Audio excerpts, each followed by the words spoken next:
Hey there, many of you may get confused that which processor you should choose or which one is better while buying a smartphone. So today in this video we will discuss everything about processor. Each and everything will be covered. So watch this video till end and you are watching Real Tech Corner. Here's the checklist that you should consider before buying a smartphone. First and most important thing is architecture by ARM. Secondly, you should consider the size of transistor that is used to fabricate the processor.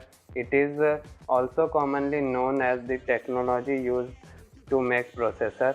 Then you should consider the number of cores available in the processor, and at last you should check the clock speed of the processor.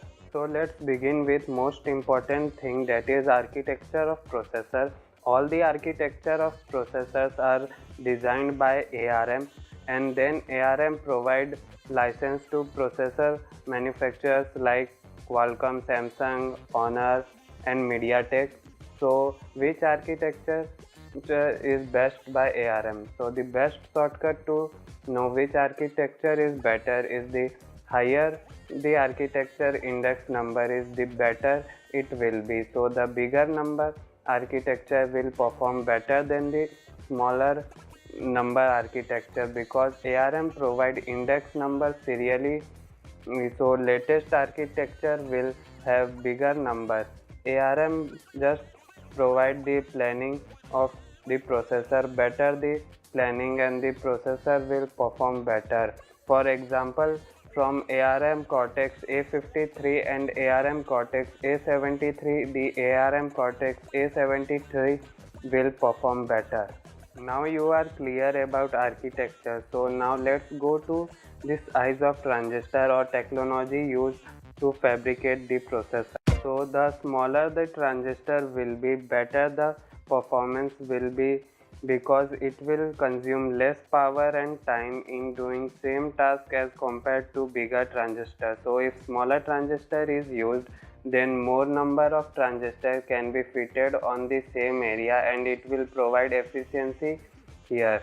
So the shortcut in this criteria is, the smaller the number, the better it will be. For example, if a processor is built on 10 nanometer technology, then it will be definitely better than the 14 nanometer technology. Before moving to our third criteria, I know for many of you this kind of over informative video may become boring to watch, but I assure you, after you watch this whole video, you will never confuse between processor, that which processor you should choose. So stay tuned. Now we will see third criteria, that is the number of cores. Here we cannot directly tell that the more core will be better, because the performance of core also depend on the previous two criteria. It is possible that a quad core may perform better than the octa core. Deciding this criteria will need lot of research that includes the architecture of each core, the technology used to make each core, and the operating frequency of each core.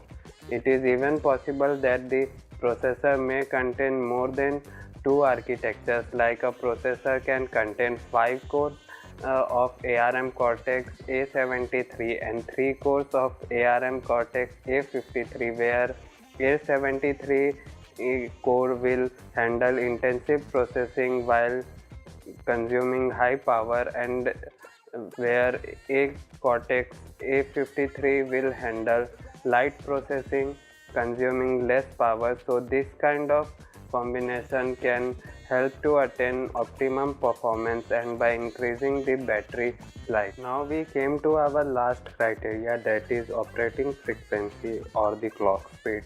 So the shortcut here is, the higher the number, the better it will be. So a 3 GHz processor will perform better than a 2.2 GHz processor. So the clock speed is the frequency of time when it allows the data to flow through it in a second. For example, a 3 GHz will allow 30 million times a data to flow through it. So if the clock speed is more, the processing power will be also more. There is one more criteria that is very important while you are looking for a processor, and that is cache memory of a processor.